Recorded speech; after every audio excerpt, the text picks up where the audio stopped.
Oh, let me just stretch 1 sec, chat. Oh, 1 sec. Oh, look at my stomach. It's fat. Alright, so, we're gonna go over my character's progression. So, obviously, when you're starting out, day one, my main priority was getting 2 things.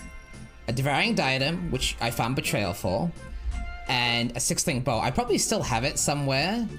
Yeah, I do have it here. So this comes from the porcupine. So this was my starter bow.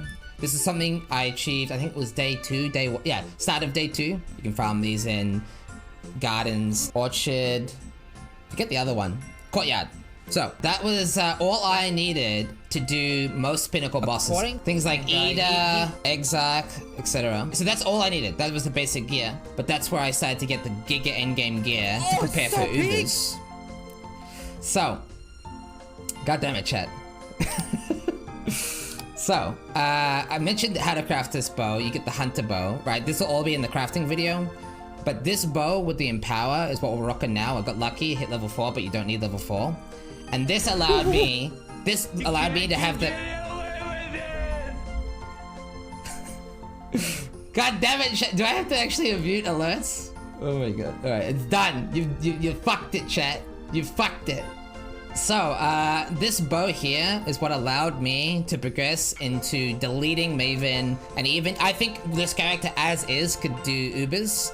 I still am missing things like the amulet. This is a +1, but as I go over in the previous video, crafting video, you can get the dot multi +1 with the Reforged Chaos Suffixes cannot be changed craft. Same with the quiver. I've spent a lot of currency trying to craft an upgrade, but with this character as is, I think I have something like 6 million DPS.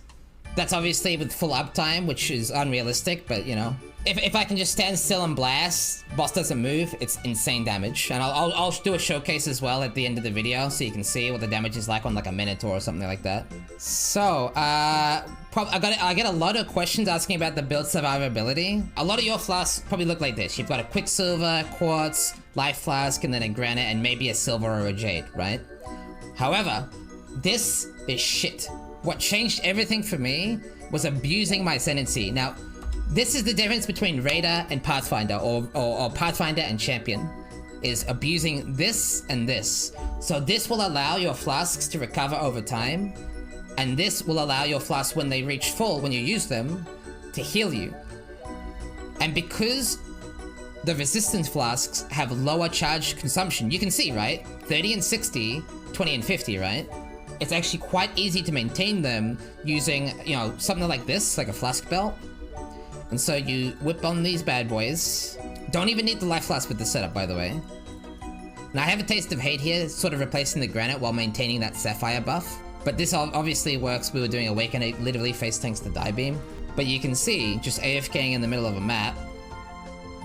I want to get a good pack, but pay attention to the flasks, right? Pay attention to the flasks. You'll see, as I get hit from the Flagellant mod, the flasks reach full, and then they heal me. So these mobs, I believe the threshold is something like 500 damage or something. I'd have to do the math, 400 damage. But mobs hits below that threshold, and keeping in mind I have a significant amount of DR, right, will heal me. And so I can literally get hit by the die beam, and it will heal me. So it's very powerful. You can see they're dying to my Molten Shell procs over time. But yeah. And so that's why this character is so powerful and hardcore. And this is probably why you're dying, because you don't have this setup. Because the build outside of this actually has very poor recovery, but with this setup, has insane recovery. And then again, you're getting the DR. It's like 30% less elemental damage taken, tons of fizz damage reduction, permanent uptime, all that good stuff, right? So, worth pointing out, I do have a cluster jewel setup, which I'll show in a second. As you may or may not be aware, I actually spent quite a bit of time in lab. I was hunting these jewels. I never got the ones that I really wanted, so I wanted a combination of Endurance, Frenzy, and Avoid, with double Avoid on boots, which I am actually very close to hitting. And that gives me AoE immunity, which I do have already, but it's a bit scuffed, and I have to use 2. My setup is very scuffed. Right, ideally I would have these Grand Spectrums. At the moment, it looks kind of awkward, but I believe I have I have 2 Grand Spectrums. I'm not even using my third. I literally just don't have a good third jewel to use. So you can see my character has a lot of room to improve. Then things like, you know, an Insane Hunter Stygian. This is basically impossible to craft though. If you can figure out how to craft this, let me know. But what the belt I've got now is just a fractured one, which does the job. So just to show the cluster jewel setup really quick, with some trimming of the points, you can actually fit a cluster jewel setup. The main advantage of this is obviously you get more damage, obviously, but you also fit in this wheel right here, which allows you to tick this bad boy. Because obviously the downside of the all-res setup is you no longer have room for a silver flask, and so you lose onslaught. But with this jewel, you tick onslaught, and as you can see, damage go brr. It's very nice. Then obviously the quiver, which I mentioned in the video, actually deterministically craftable. Already got the bow, got the gems. I do need a couple more awakened gems, a couple more alt qualities. I actually have the chest, have the gloves, working on the booties as we speak. Amulet deterministic because of the chaos reforged keep suffix, and the rings are good. So we're actually worth pointing out. We're at like 6, maybe it's more than that, honestly. I will show you how to calculate my damage. So this build as is 15 mil, but I'll show you my damage now, just in case you're wondering how to calculate the damage of the build. So thanks to my enchant, it's very easy to hit 15 wither stacks. Keeping in mind you also have ballistas with wither on hit. Selecting a boss, obviously, right? Obviously. Flasks up, they actually do have uptime, so it's totally legitimate to keep them up. Replacing this obviously with Toxic Rain, and I will mention why I have Caustic Arrow in there.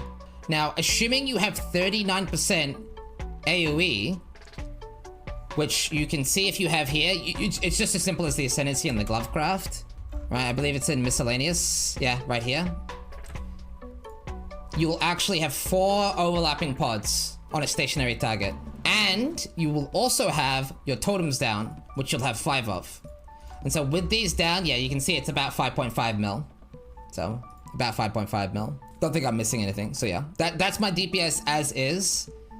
And to go over why I'm using Caustic Arrow. So a lot of people have been asking me about Caustic Arrow.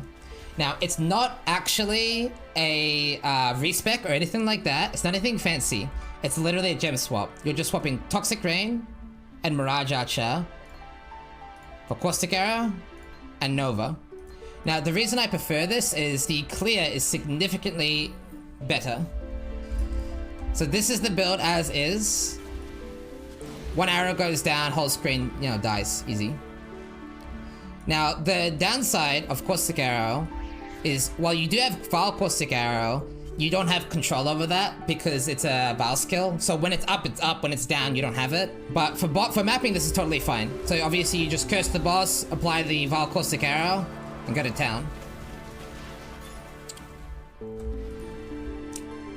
Now I'll show you the I'll show you the clear with Toxic Rain just so you can compare. And I'll do a real boss for this map. So I always feel like Minotaur's a pretty, you know, pretty respectable test of a build. So as you can see, the clear is still serviceable. You know, obviously I hit 99, I believe, before swapping to Caustic Arrow. But it's, you know, it's very very acceptable clear. Just if you're looking to blast maps, maybe farm some Sanctum, the Caustic Arrow setup is a lot nicer. So to show you the reason we use Toxic Rain still, and not Caustic Arrow. I'm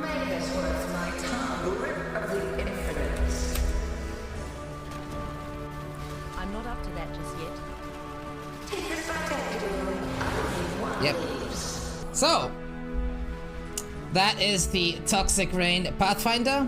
I've been loving this build. I will still continue gearing it out. Upgrading things like the quiver, the amulet, etc. But I will be moving on to my next build, which should hopefully be the Uber Slayer. Hopefully. So, anyway. Cheers for watching, and yeah, GG's. Oh yeah, let me turn on all the fucking alerts. Oh my god, there you go, chat.